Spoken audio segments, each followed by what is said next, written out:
Baik. Suara saya cukup jelas insya Allah ya. Kalau tidak jelas nanti komen aja. Jelas Ustaz, insyaallah. Baik, alhamdulillah. Bismillahirrahmanirrahim. Assalamualaikum warahmatullahi wabarakatuh. Alhamdulillahi wa kafa wassalatu wassalamu ala nabiyil mustafa alladzi la yantiqu 'anil hawa in huwa illa wahyun yuha wa ala alihi ahli sidqi wal wafa amma ba'd. فأسأل الله تعالى أن يمن علينا بعلم نافع والعمل الصالح وأن يفقهنا في الدين وأن يفتح لنا فتوح العارفين وأن يرزقنا الإخلاص في الأقوال والأعمال اللهم آمين. Para tulab wa talibat peserta daurah fikih nikah yang Allah muliakan, alhamdulillah bersyukur kepada Allah malam hari ini kita bisa kembali berjumpa melanjutkan pembahasan kita membahas fikih nikah dalam kitab Al-Imta'. Ya, yang mana kita sekarang masuk ke pertemuan yang keempat insyaallah. Semoga Allah karuniakan kepada kita semua kesabaran dan keistiqomahan. Semoga Allah lancarkan acara kita sampai akhir dan tentu semoga Allah mudahkan kita menyimak kajian ini sampai akhir. Karena di antara unsur yang harus dipenuhi dalam menuntut ilmu kata Imam Syafi'i adalah tuluz zaman. Ya, tuluz zaman itu membutuhkan waktu yang panjang. Kebanyakan orang sanggup menghadiri kajian-kajian tematik atau istilahnya tablik akbar. Ya, tapi tidak banyak orang yang sanggup untuk menghadiri kajian yang runut kitab, ya, kajian rutin, ya, menamatkan satu kitab dari awal hingga akhir itu tidak banyak. Ada yang mulai semangat di awal doang, 2-3 pertemuan habis itu loyo, terus hilang tak berkabar. Padahal justru dengan kajian rutin itulah yang akan menguatkan kafaah ilmiah kita. Ya. Jadi belajar itu memang butuh waktu, apalagi masalah fikih. Fikih ini butuh waktu yang tidak sedikit. Ya, butuh waktu yang sangat tidak sedikit. Ya. Baik. Jadi bersabar. Ya, kalau tidak bersabar maka tidak akan didapatkan ilmu. Lan yanalul ilma illa bisittah kata Imam Syafi'i. Salawat dan salam senantiasa tercurahkan buat Nabi kita Muhammad sallallahu alaihi wasallam beserta keluarga beliau, sahabat dan orang-orang yang mengikuti sunnah beliau hingga akhir zaman. Amin amin ya rabbal alamin. Baik, kita masuk ke pembahasan al-muharramatu minan nisa, yaitu siapa saja yang mahram, wanita yang mahram bagi kita. Wal muharramatu bin nassi arba'a asyrata. Sab'un bin nasab wa hunnal ummu wa in alat wal bintu wa in safalat wal ukhtu wal khalatu wal ammatu wa bintul akhi wa bintul ukhti wa thnatani bir radha' al ummul murdi' al ummul murdi'ah wal ukhtu min ar radha' wa arba'un bil musaharah ummu zaujah warrabibah idza dakhala bil ummi wa zaujatul abi wa zaujatul ibni wa wahidatun min jihatil jam'i wa hiya ukhtuz zaujati wa la yujma'u bainal mar'ati wa ammatiha wa la bainal mar'ati wa khalatiha wa yahrumu minar radha'i ma yahrumu minan nasab. Ya, saya tidak perlu mengartikannya untuk mempersingkat waktu, kita langsung saja membahas penjelasan dari Syekh Hisham. Jadi wanita yang mahram bagi kita, bagi laki-laki ya, kalau perempuan berarti dibalik. Ya, berarti laki-laki yang mahram bagi wanita. Nah, wanita yang mahram itu ada 18 sebenarnya. Ya, yang disebutkan di matan cuma 14, tapi hakikatnya ada 18. Dan mahram karena 3 sebab, yaitu sebab karena nasab, kemudian sebab karena musaharah pernikahan, dan menjadi mahram karena sebab radha' sepersusuan. Dan totalnya 18, 7 dari nasab, 7 dari radha' dan 4 dari musaharah. Maka yang pertama dibahas adalah siapa wanita yang mahram karena nasab. Yang pertama al-ummu wa in alat, yaitu ibu meskipun ke atas. Ibu kita dan juga ke atas orang tua ibu kita, nenek. Dan ke atas terus. Yang kedua al-bintu sulbiyah, anak perempuan. Wa in safalat, meskipun ke bawah. Jadi anak kita, kemudian anak perempuan kita, kemudian cucu kita ke bawah. Ya, cucu perempuan. Terus ke bawah. Itu semua mahram. Yang ketiga al-ukhtu, saudari perempuan. Baik dia saudari perempuan syaqiqah, artinya kandung, maupun saudari perempuan sebapak, maupun saudari perempuan seibu. Maka dia disebut mahram. Wal khalatu ukhtul yaitu khalah adalah saudari dari ibu kita. Kalau di Jawa nyebutnya apa? Bude ya. Ya, bude kalau di Jawa. Ibu kita punya kakak. Panggilnya apa kalau di Jawa? Bude. Bude ya. Jadi itu meskipun biwasitah. Nah, biwasitah ini maksudnya apa? Saudari dari nenek kita. Jadi ibu kita kan punya ibu, nenek kita. Nenek kita ini punya kakak perempuan. Itu siapa kita berarti? Kalau di Jawa panggilnya apa? Nenek juga? Eyang? Hah? Saudari perempuan dari nenek kita. Itu manggilnya apa berarti? Sama, eyang juga. Ah, itu dalam fikih disebut kholah. Itu berarti tante kita juga, tapi tante biwasitah. Bukan tante langsung, tapi tante biwasitah. Ya. Lalu ammah yaitu saudari perempuan ayah. Ya, saudari perempuan ayah atau juga biwasitah. Jadi ayah kita punya ayah, artinya kakek kita punya saudari perempuan. Nah, itu juga namanya ammah, tapi ammah biwasitah. Wa bintul akhi, ponakan perempuan dari saudara laki-laki. Yaitu anak perempuan dari saudara laki-laki. Baik saudara laki-lakinya syaqiq, kandung, maupun saudara laki-laki sebapak, maupun saudara laki-laki seibu. Wa bintul ukhti, ponakan juga, tapi anak perempuan dari saudari kita, kakak perempuan kita atau adik perempuan kita.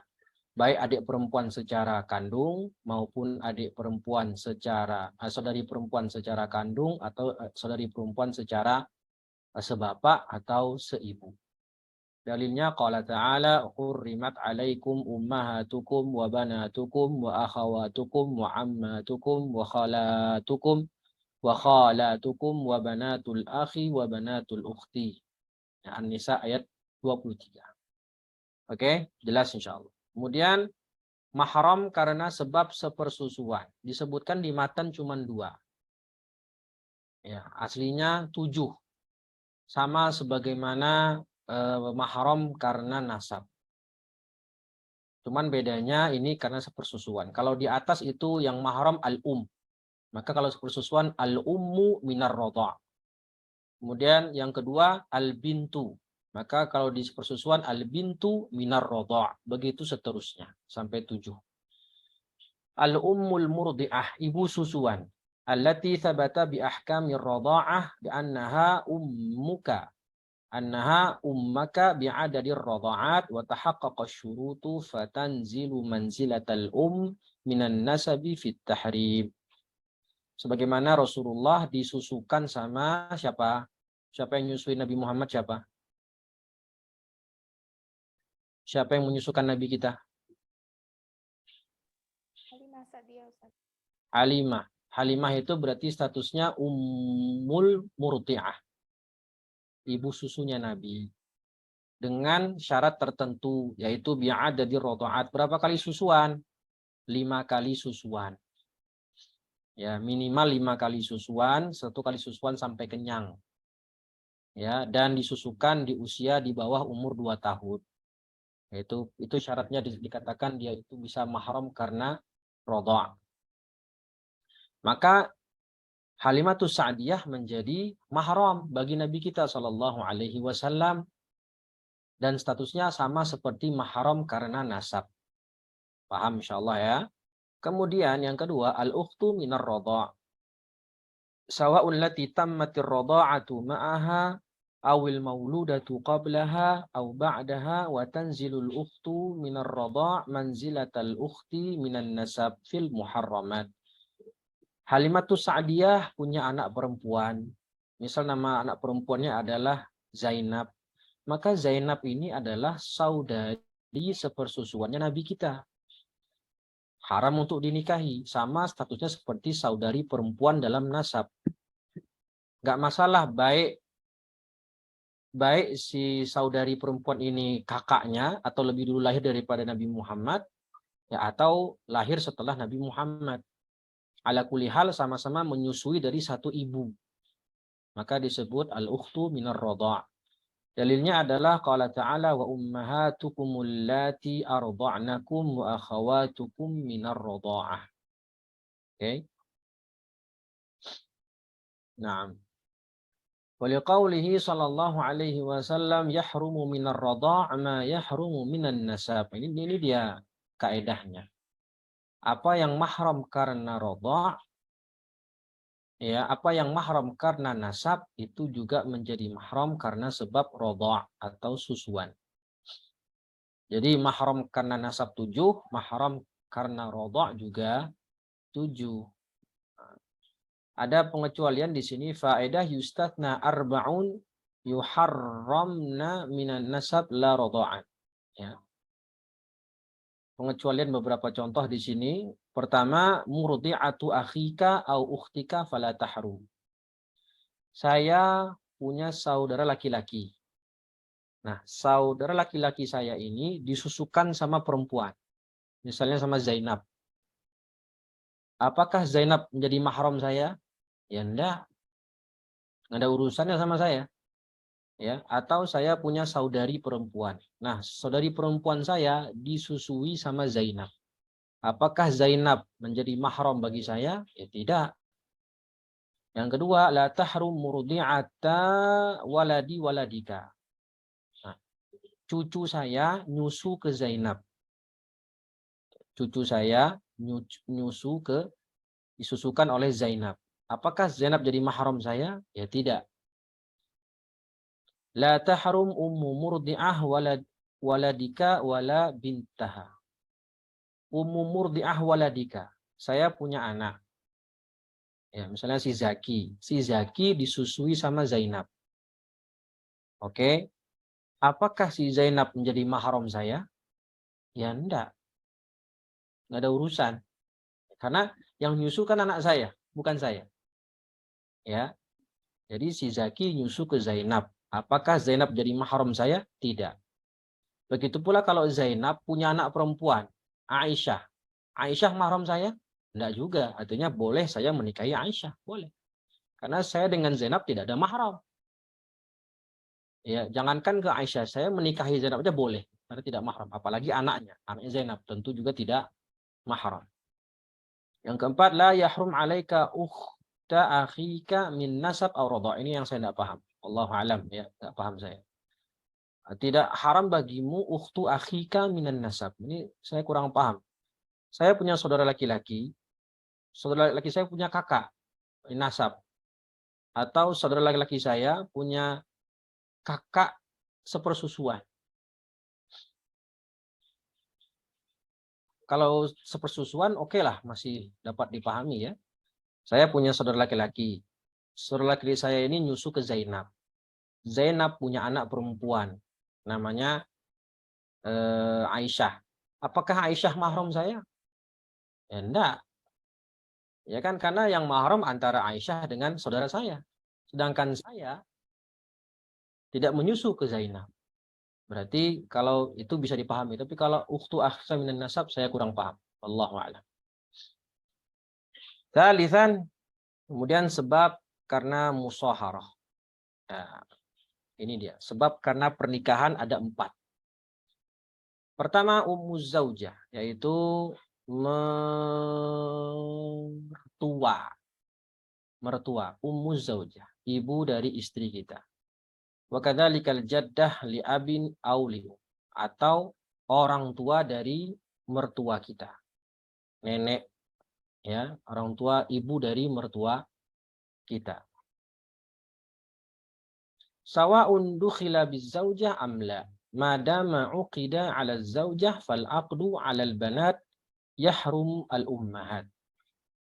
Yang penting sudah terjadi akad. Madama uqida. Nah, yang penting sudah akad. Meskipun belum jima.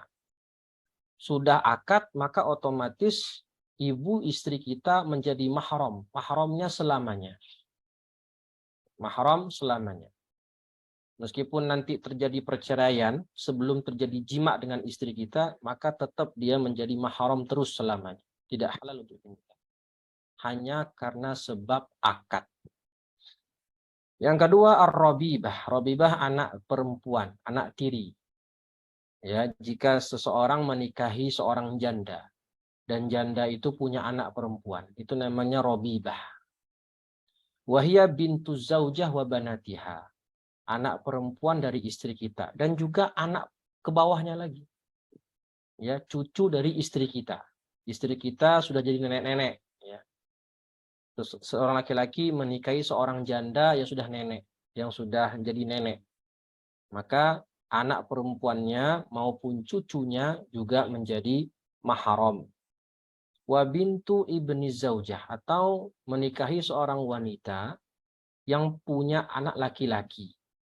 Nah, anak laki-laki itu punya anak perempuan. Itu juga mahram. Ya, mahram bagi si laki-laki tersebut yang menikahi ibunya. Syaratnya apa? Bisyarat an yakuna dakhala bizaujah. Kalau sudah dukhul terlebih dahulu.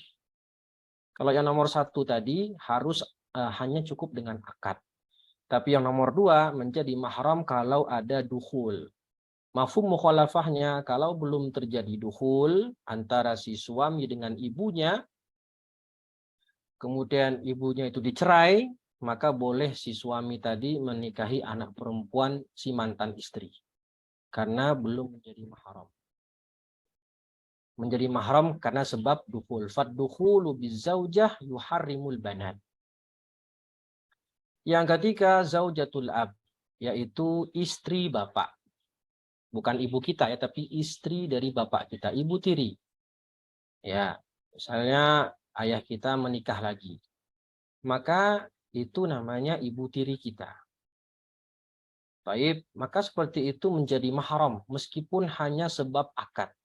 Wala tankihu ma nakaha aba'ukum illa ma qad salaf. Ya minan nisa'i illa ma qad salaf. Oke?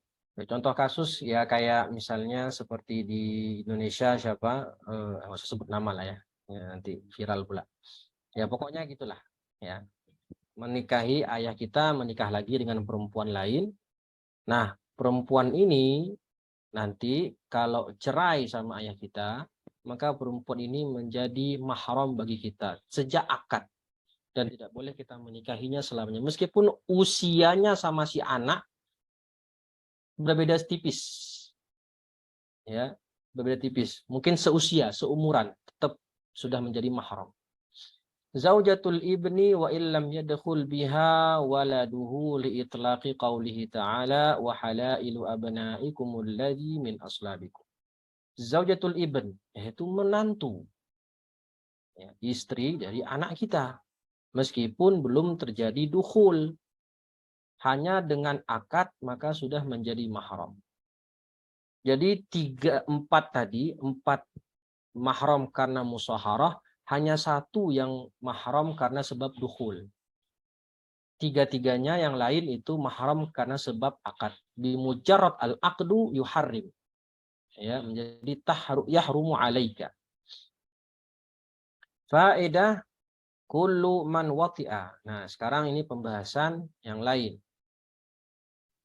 Kullu man wati'a imra'atan bimilkil yamin au bisyubhah.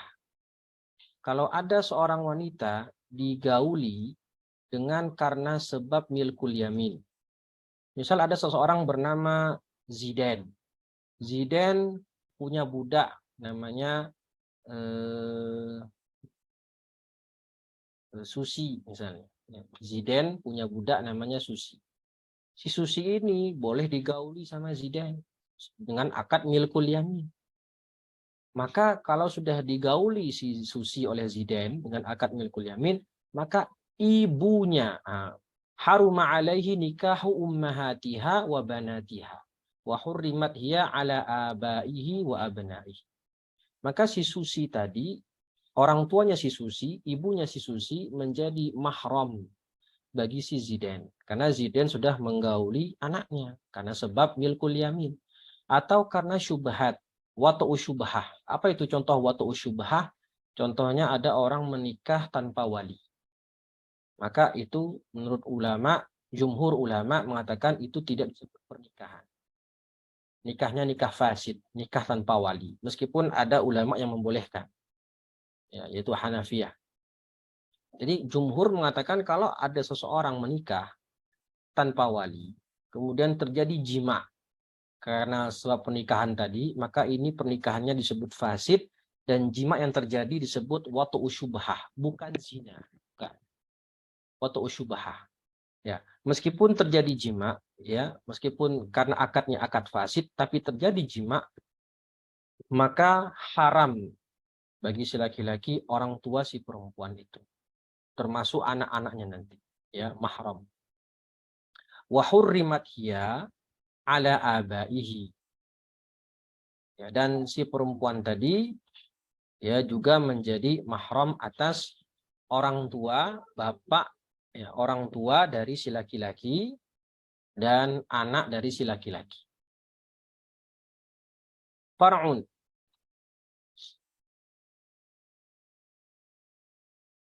Wa anwa'ul muharramat minan nisa. Nah, jadi ada 17 atau 18 tadi sudah ya, 18 total itu mahram ala ta'bid. Nah, sekarang jenis mahram itu ada dua. Ada mahram selamanya dan ada mahram sementara. Yang selamanya tadi masa baqa min muharramatin nasab warradha' wal musaharah. Tadi sudah disebutkan 18. Itu alat ta'bid selamanya, forever. Yang kedua mahram karena sementara.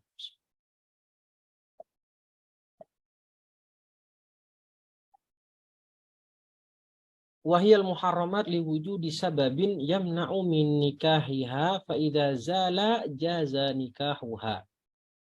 Dia mahram karena ada sebab penghalang. Yang mana penghalang itu kalau hilang maka menjadi halal. Menjadi boleh untuk dinikahi. Nah, apa contohnya mahram karena sementara? Yaitu al-jam'u bainal mar'ah wa ukhtaha, bainal mar'ati wa ukhtiha. Menikahi wanita dengan saudari perempuannya. Ya. Nggak boleh seorang laki-laki menjamak. Ya, kalau menjamak sholat boleh lah, tapi menjamak perempuan kakak beradik dalam satu suami itu tidak boleh. Ya. Sawa'un akanatil ukhtu syaqiqah aw li'ab awil aw minar radha'. Apapun kalau statusnya adalah saudarinya, baik saudari kandung atau sebapak atau seibu atau saudari karena sebab sepersusuan, haram untuk digabung. Kemudian al-jam'u bainal mar'ah wa ammatiha aw khalatiha. Nah, menggabungkan dua perempuan, yang satu adalah tantenya, yang satu ponakannya, tidak boleh. Ya, kita menikahi seorang perempuan plus tantenya, ya, ammahnya atau khalahnya, maka juga tidak diperbolehkan. Sampai kapan diperbolehkan? Ya sampai kita menceraikan salah satunya atau meninggal salah satunya, baru boleh menikah dengan yang lain. Ya, itu namanya mahram karena sebab sementara, mahram sementara. Masalah. Idza aqada ar-rajulu 'ala imra'atin, thumma aqada 'ala khalatiha, waqa'a al-'aqdu tsani batilan. Kalau si seorang laki-laki ini akad nikah dengan seorang perempuan, kemudian besoknya atau 2 minggu lagi, dia akad nikah lagi dengan tantenya si perempuan. Maka yang batal adalah akad yang kedua. Sebagaimana yang sudah kita jelaskan kemarin, kalau orang menikah 4 sekaligus dengan orang menikah 5 tapi 1 persatu. Ya, 5 sekaligus dengan menikah 1 persatu. Maka kalau nikahnya berurutan, maka yang batal adalah yang akad kedua. Wa idza lam na'lam ayyul aqdaini kana awwalan batalal aqdan. Tapi kalau kita tidak tahu mana yang dinikahi duluan, mana yang belakangan, maka akadnya dua-duanya batal. Ya, akadnya dua-duanya batal. Masalah. Idza tulliqatiz zawjatu fala yajuzul aqdu ala ukhtiha aw khalatiha aw ammatiha illa ba'da inqidha'il iddah. Kalau kita mau menikahi adiknya atau menikahi tantenya, kita ceraikan dulu yang satu. Kalau sudah cerai, apakah langsung boleh nikah? Oh, tidak begitu. Tunggu dulu sampai si istri ini selesai masa iddah. Setelah selesai masa iddah, baru dia boleh menikahi saudarinya atau tantenya.